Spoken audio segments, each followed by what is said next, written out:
watch this footage, you realize the police don't care about you. They don't care about you. This is in 2011. They're doing this to children, kids.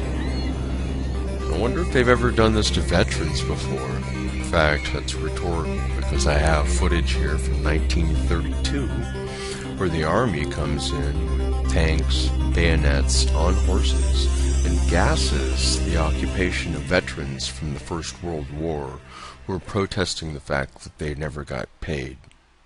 Check it out. When MacArthur moved his troops to the affected area, he knew exactly what he was going to do, and he adorned himself in his dress uniform along with his major aide, Dwight D. Eisenhower. The force stepped off at 4:30 p.m. More than 200 cavalrymen spread out across Constitution and Pennsylvania avenues. Behind them came 400 infantrymen, followed up by tanks and armored vehicles.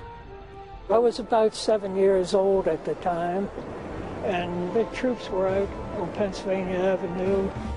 I was scared, and my dad kept saying, nothing's going to happen.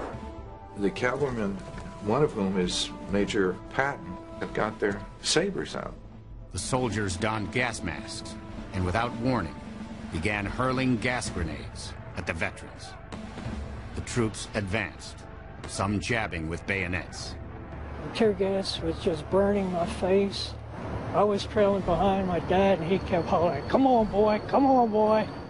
Marchers were choking from the gas, just like the battlefields in France. And so they're being forced out of their shacks by smoke bombs and tear gas hurled by the troops who have been called out by the President of the United States.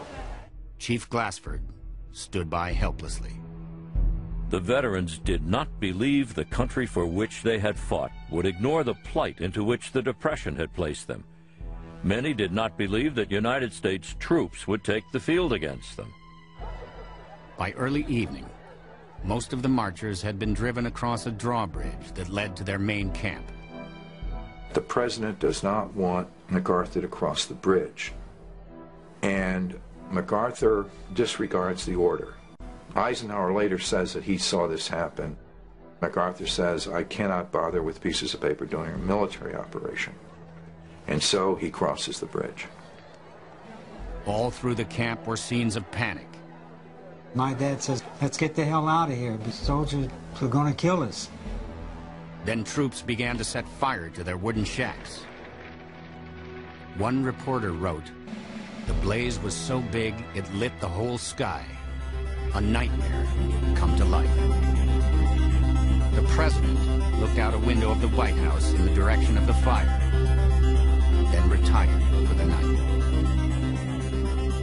And the roaring flames sound the death knell to the fantastic bonus army that ends so disastrously in the shadow of the capital of the United States of America.